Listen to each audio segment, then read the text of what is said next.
General साहब ये फरमाइएगा कि सदर मुमलिकत आसिफ अली जरदारी साहब ने कहा है कि पाकिस्तान अपने आबी जो हकूक़ हैं उनके तहफ़्फ़ुज़ के लिए कौमी ताकत के तमाम ज़राए बरूए कार लाएगा। तो ये कौमी ताकत के तमाम ज़राए आपके नज़दीक क्या हो सकते हैं? देखिए कौमी ये अल्टीमेटली शाह साहब आप ठहर जाइए, जनरल साहब से जरा जान लेना। जी जनरल साहब। जी इमरान साहब देखिए, पाकिस्तान ने जब ये इंडस वाटर ट्रीटी का इन्होंने पुश किया है, जिस तरह पिछली दफा इन्होंने जब पुलवामा के बाद 370 और 35A को पुश किया था, ये हर दफा कोई ना कोई चीज ऐड ऑन करके भेजते थे। जब IWO ये ट्रीटी का, इंडस वाटर ट्रीटी का ये इन्होंने किया, हेल्ड इन अबेंस, ये तो पहले एक तो हमने टर्म ये पहली दफा सुनी है इस कॉन्टेक्स्ट में, टर्म तो सुनी है बट इस कॉन्टेक्स्ट में हेल्ड इन अबेंस, या तो ट्रीटी होती है या ट्रीटी नहीं होती है, या नई ट्रीटी की जगह नई ट्रीटी होती है, वही सुनी थी। बट हेल्ड इन अबेंस बेसिकली एक कोर्सिव टैक्टिस है। तो उसको पाकिस्तान ने क्या किया कि जो अपना पहला रिस्पांस दिया, which was political diplomatic response, उसके बीच में it was declared as the national vital interest.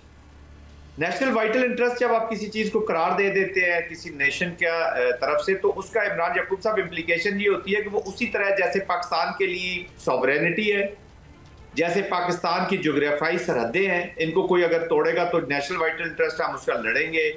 इसी तरीके से जैसे कश्मीर है, that is our national vital interest, हम उस पर ऊपर कंप्रोमाइज नहीं करेंगे, उसको परसू करेंगे। तो इसी तरह इंडस वाटर ट्रीटी, अब इसको अगर कोई छेड़ते हैं तो अगर हमारी बाकी एफर्ट्स, पॉलिटिकल एफर्ट्स या डिप्लोमेटिक एफर्ट्स फेल होती हैं या बातचीत का रास्ता बंद होता है, तो फिर एक ही रास्ता रह जाता है और वो है जंग का रास्ता कि जी हम तो उसको बर्दाश्त नहीं करेंगे। तो फिर जब जंग होती है और नेशनल वाइटल इंटरेस्ट के लिए होती है, तो उस कॉन्टेक्स्ट में कह रहे हैं कि जी all elements of national power, चाहे वो पॉलिटिकल है, चाहे डिप्लोमेटिक है, चाहे मिलिट्री है। अब मिलिट्री के बीच में फिर टेक्टिकल से लेके स्ट्रेटेजिक लेवल तक जहां तक फिर वॉर जाएगी वो उसको यूज किया जाएगा, क्योंकि फिर तो 24-25 करोड़ अवाम की जिंदगियों का मसला नहीं। अब इस वाटर ट्रीटी से उसने पाकिस्तान के हर शहरी को, चाहे वो सिविलियन है, मिलिट्री है, बच्चा है, बच्ची है, औरत है, मर्द है, जो भी है, सबको उसने थ्रेट किया है कि तुम सबको उसने पर्सनली पकड़ के थ्रेट किया है। तो इसका फिर जब पाकिस्तान की आवाम को आप थ्रेट करेंगे, उनकी जिंदगी के साथ खेलेंगे, तो this is not a banana Republic. पहले 40, ये वो फौज है, ये वो मुल्क है जिसने 40 मिनट की जंग में आपकी एयरफोर्स को और आपकी मिलिट्री को एम्बेरस कर दिया आपकी अपनी नजरों में, वो देवर आउट ऑफ द बैटल। तो फिर आप उसके बाद ये सारा ड्रामा करते रहे और खुद आप भीख भी मांगते रहे। ये तो आपकी हालत है कि जी डायलॉग करवा दें हमारा, माफी टाइप वो चीजें आप करते रहते हैं।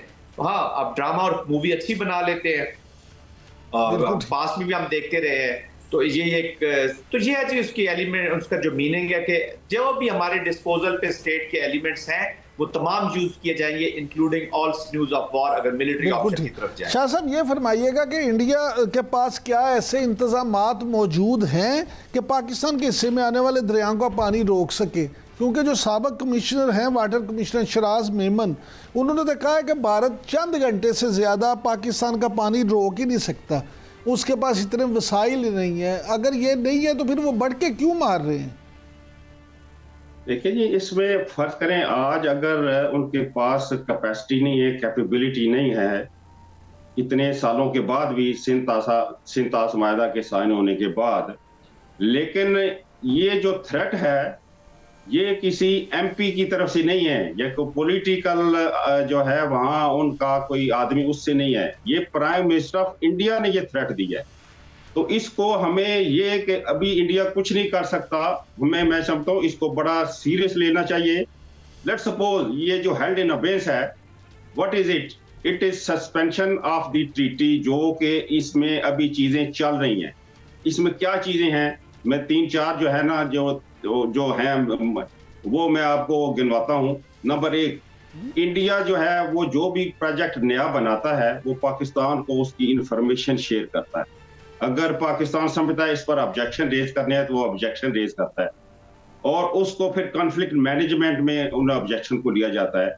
तो जब हमें ट्रीटी ही सस्पेंड है, हेल्ड इन अबेंस है, तो ना हमें प्रोजेक्ट देगा, ना हमें मालूम है, ना हम डिस्प्यूट रेजोल्यूशन कर सकते हैं।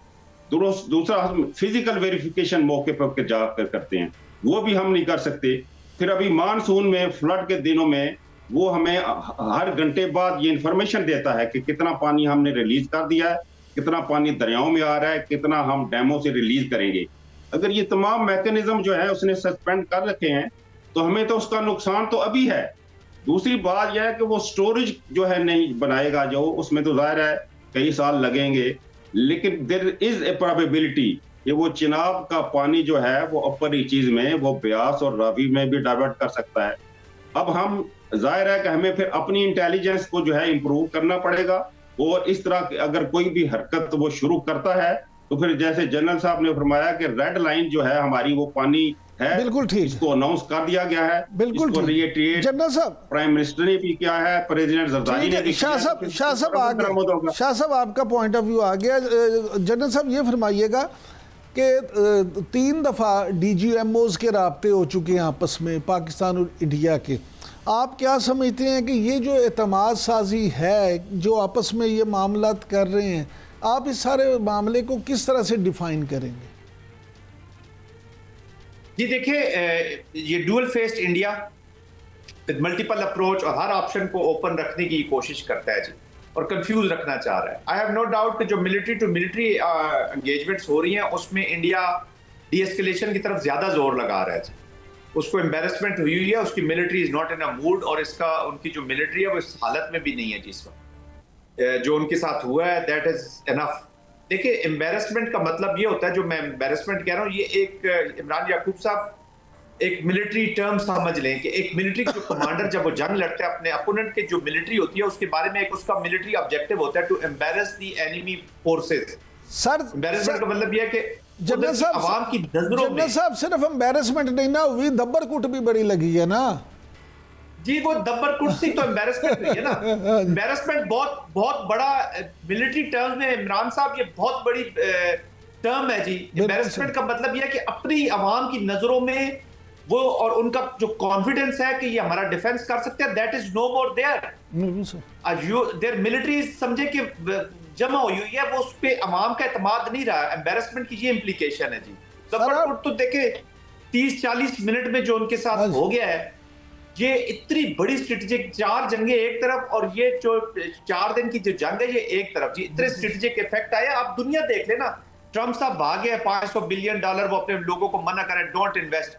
चाइना शहरों के नाम लिख रहा है, फ्रांस बातें कर रहा है, यूके देख रहा है, पूरा का पूरा जो वेस्ट है जी वो पाकिस्तान को एक नए एंगल से देख रहा है। सार्क कंट्रीज जो है, सार्क मुमालिक, वो डिफरेंट देख रहे हैं। और ऑफ कोर्स चाइना और रशिया तो चाइना खास तौर पे तो बहुत ज्यादा एक्साइटेड है, तो उसी वजह से एम्बोल्डन हुआ है। तो पूरी दुनिया का जो ऊपर इसका इंप्रेशन था ना जी, अब 6 दफा लोग सोचेंगे। अब ये प्रोग्राम क्या कर रहे हैं, पाकिस्तान के साथ जो खड़े हैं मुल्क, उनके बारे में जो ये कह रहे हैं, जो तुर्किया के बारे में इन्होंने राय दे रहे हैं आजकल, इनका मीडिया वो सुनने के काबिल है। एम्बेरसमेंट की हद तक जो ईरानियन फॉरेन मिनिस्टर के साथ इन्होंने किया, जो पीस का मैसेज लेके आए थे, ये इतने थर्ड क्लास गिरे हुए हिंदुत्व माइंडसेट है कि वो ईरानियन फॉरेन मिनिस्टर आए हैं कॉन्फ्लिक्ट रेजोल्यूशन के लिए। चले वो पाकिस्तान के लिए अगर आए हैं तो आपके लिए भी आए हैं।